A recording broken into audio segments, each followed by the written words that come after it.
Meus irmãos e irmãs, na igreja do mundo inteiro, muitas pessoas passam esse período de quaresma se preparando para o santo batismo. Então, conforme nós vamos chegando próximos da Páscoa, o tema do batismo e os símbolos do batismo vão aparecendo na liturgia. Aqui, a questão da fé, que é simbolizada pela visão, o banho, representando o batismo, a iluminação, que era como o batismo era chamado, e é por isso que a igreja hoje usa uma cor mais clara do que o roxo, que se é verdade que ainda estamos na quaresma, o roxo, cada vez mais a Páscoa se aproxima, então roxo com branco, rosa, por isso se usa essa cor. Ano passado no Advento, foi a primeira vez que eu usei essa casoula, né? Aí uma menininha lá no Nossa Senhora Aparecida me falou assim: padre, hoje o senhor está com a minha cor preferida. Então é por isso, é para simbolizar a alegria da proximidade da Páscoa. O primeiro livro de Samuel nos conta quando Deus pediu que o profeta fosse lá na casa de Jessé, na cidade de Belém, e escolhesse o novo rei. Então ele colocou o óleo lá dentro de um chifre, que vidro era caro, plástico não existia, então era no chifre que eles carregavam as coisas. E foi. Chegou lá e falou para Jessé: Jessé, Deus quer escolher um rei na sua casa, chama seus filhos. Aí Jessé pôs lá, todo um de um lado do outro, né, na escadinha. Samuel olhou e pensou: deve ser o mais velho. Uma, porque é o primogênito. Quem tem autoridade na ausência do pai é o primogênito, é o mais velho. E outra, que o sujeito era um homem grandão, diz aqui que ele se chamava Eliabe, e que ele tinha grande estatura. Então Samuel pensou assim: esse bruto de homem aí como rei, hein, com a espada desse tamanho, vai fazer um estrago nos inimigos de Israel, é esse. Quando ele foi para ungir Eliabe, Deus falou com ele: não é esse que eu escolhi. Aí ele foi no segundo, também não era, nem no terceiro, nem no quarto, assim os 7 filhos não era nenhum daqueles. Aí Samuel perguntou para Jessé: escuta, Jessé, você não tem nenhum outro filho não, são só esses? Aí Jessé disse: tem um guri aí, mas ele estava cuidando lá dos cabritos, das ovelhas, está lá no pasto, por isso que eu nem chamei. Aí Samuel falou assim: olha, então chama ele lá, a gente não vai sentar-se na mesa enquanto ele não chegar. E esse mais novo, que a Escritura descreve como sendo ruivo e de belos olhos e de formosa aparência, se chamava Davi. Foi esse que Deus escolheu. E aqui, meus irmãos, nós podemos comparar os belos olhos de Davi, que soube entender a vontade de Deus, com os olhos de Samuel e de Jessé, que viram apenas com os olhos da face. Com os olhos da face, o ideal seria o grandão lá, o primeiro, e não aquele guri que estava tomando conta das cabritas. Se a gente tem fé, a gente aprende a ver de maneira diferente. Deus vê de maneira diferente dos homens. Diz aqui a leitura: não olhes para a sua aparência, nem para a sua grande estatura, porque eu o rejeitei. Não julgo segundo os critérios do homem. O homem vê as aparências, mas o Senhor olha o coração. Conforme a gente vai crescendo na fé, a gente vai aprendendo a ver como Deus vê. Isso é que é fé. E aí vem o Santo Evangelho, é o capítulo 9 inteiro do Evangelho de São João. São João pegou esse milagre de Jesus e contou de tal forma que fosse uma catequese para todos os que estavam procurando batismo. Então, ele diz que estavam passando, aí tinha um cego de nascença lá no templo. Aí os apóstolos perguntaram assim: Senhor, quem que pecou para ele nascer cego? Ele pecou na barriga da mãe dele? Ou foram os pais dele que pecaram? Acho que todo mundo já deve ter ouvido quando era criança, a mãe ou a avó da gente fala assim: olha, não pode debochar de quem tem alguma deficiência, algum problema de saúde não, que os filhos da gente nascem tudo assim. Vocês já ouviram isso aí? Desde o tempo da Bíblia, olha quantos anos que o pessoal fala isso, parece que não ouviram a resposta de Jesus. Jesus disse assim: nem ele nem seus pais. Não pense que uma deficiência, um problema de saúde, um problema genético é um castigo. Não, é para manifestar a glória de Deus. Deus tem seus caminhos. Também é fruto da fragilidade humana. O ser humano é assim, genética humana é assim. Então estava lá o cego. E é interessante nesse evangelho que a iniciativa é de Jesus. O cego não pediu nada. O cego estava lá pedindo uma esmola. Aí Jesus cospe no chão, faz barro, vai lá, passa no olho do cego. Imagina que você é o cego. Você está lá tranquilinho ali contando as suas pratas. Aí quando chega alguém e peca barro na sua cara, o que você ia fazer? O cego deve ter tomado um susto. Jesus nem chegou, se apresentou. Não, meu nome é Jesus, eu estou aqui passando, vi que o senhor é cego. Não, ele chegou lá e disse para o cego: agora vai se lavar na piscina de Siloé, que significa enviado. Quem aqui já foi em Congonhas? Levanta a mão. A igreja lá de Congonhas fica no alto do morro, não é isso?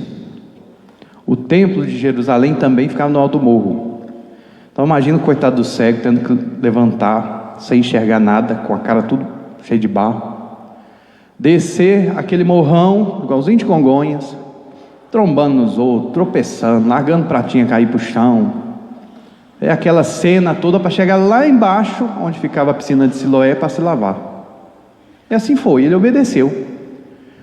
A coisa que mais chama atenção nesse início do evangelho é a obediência do cego. Isso nos lembra uma frase de Santo Agostinho, que ele diz que primeiro é necessário crer, para depois entender. A fé funciona assim. Então primeiro você creia, obedeça as palavras de Cristo, aí depois pode ser que você entenda. Assim é a pessoa que lá, quando o evangelho foi escrito, era batizada. Primeiro ela acreditava, ela tinha fé, ela acreditava nas palavras de Cristo, aí depois ela procurava a piscina do enviado, é o batismo. A nossa está aí no fundo da igreja. Eu tenho feito os batismos todos na pia batismal, para que daqui a 90 anos, as criancinhas que eu batizei aqui, chegar a mostrar para os bisnetos assim, ó, tá vendo aquela pia batismal ali, ó? Fui batizado ali. A piscina do enviado, todos nós passamos por ela. E aí o cego lavou-se lá e passou a enxergar, foi iluminado por Jesus. É um homem novo, vê de maneira diferente. O que acontece quando a gente se converte? Os nossos colegas de farra dizem assim: fulano está muito diferente, nem parece com ele. O que fizeram com o cego? Uns diziam: não é aquele que ficava pedindo esmola? Sim, é ele. Outros afirmavam: não é ele, mas alguém parecido com ele. Mesma coisa, a gente se converte, muda de vida, aí o pessoal estranha, falou: gente, mas está tão diferente, será que é ele? Mudou demais. Muita gente às vezes desanima, quer voltar atrás por causa disso, que está preocupado demais com a opinião dos outros. O cego não, estava nem aí. Então levaram o cego para os fariseus. Percebam como os fariseus eram pessoas amargas. Ao invés de vislumbrar a maravilha que Deus tinha feito, de curar um cego de nascença, eles estavam procurando defeito em Jesus.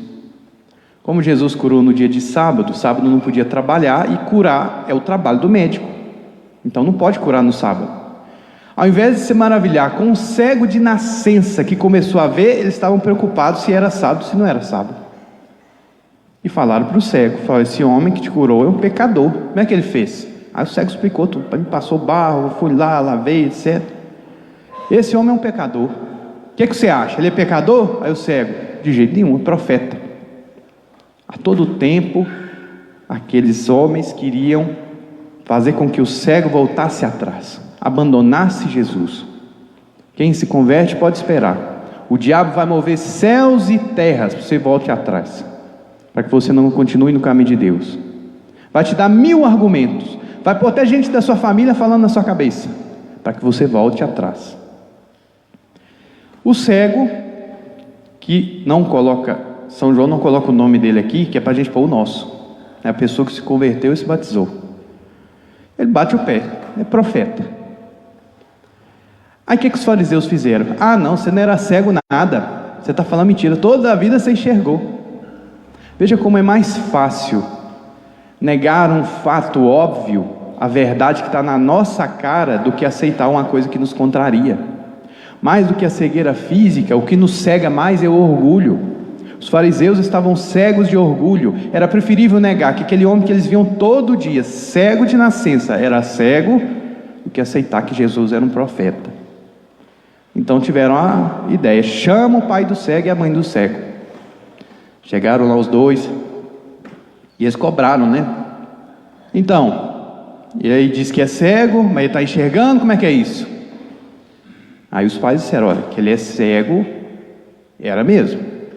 Enxergando, realmente ele está. Agora, como que foi feito isso aí não sabemos não. Ele é de maior, vocês perguntam para ele. Isso porque, meus irmãos, quando esse evangelho foi escrito, lá para o ano 90, então, 1930 anos atrás, fiz a conta certa? Muito tempo atrás, né? Tinha pessoas que manifestavam sua fé, como cego. Eu creio em Jesus Cristo, Jesus é o Messias. E aí o pessoal expulsava eles da sinagoga, punha para fora da comunidade. E tinha outros que criam que Jesus era o Messias, mas por medo das autoridades ficava quietinho lá dentro, cria caladinho, dentro de casa. Então falavam mal de Jesus, eles tinham vergonha de testemunhar a fé. Essas pessoas são, capítulo 9 de São João, representados pelos pais do cego, que tendo medo das autoridades, não confessam a fé. E aí, os fariseus voltam a interrogar o cego, como foi que você deixou de ser cego? Aí o cego perde a paciência, porque ele diz assim: eu já vos disse e não escutastes, por que quereis ouvir de novo? Por acaso quereis se tornar discípulos dele? Aí os fariseus ficam bravos com essa resposta mal criada do cego, e expulsam ele da comunidade, põem ele para fora. E aí quando ele é colocado para fora, ele encontra Jesus. E aí Jesus diz para ele: crês no Filho do Homem? Aí ele pergunta: mas quem é, Senhor, para eu crer? Sou eu que estou falando contigo. Aí ele vai e se prostra. Imagine, há 1930 anos atrás, uma pessoa que tinha sido expulsa da sinagoga, que tinha sido proibida de conversar com seus amigos de infância, que tinha sido abandonada pela própria família, que estava sendo perseguida e sofrendo por causa de Cristo, ao ouvir isso aqui: eu fui expulso da sinagoga, e aí eu encontrei a Cristo, e aí eu me prostrei diante dele, e eu creio. Esse evangelho é colocado aqui, porque essa deve ser a nossa atitude. Se nós cremos, viver segundo a fé, testemunhar a nossa fé, com coragem, sem temer a nada nem a ninguém. Que ainda que o mundo nos persiga, pode ter certeza que aí nós encontraremos a Cristo. Chegará a Páscoa daqui a alguns dias, e será o momento de nos prostrarmos, de adorarmos ao nosso Senhor, como fez esse cego, e de reafirmar a promessa do nosso batismo.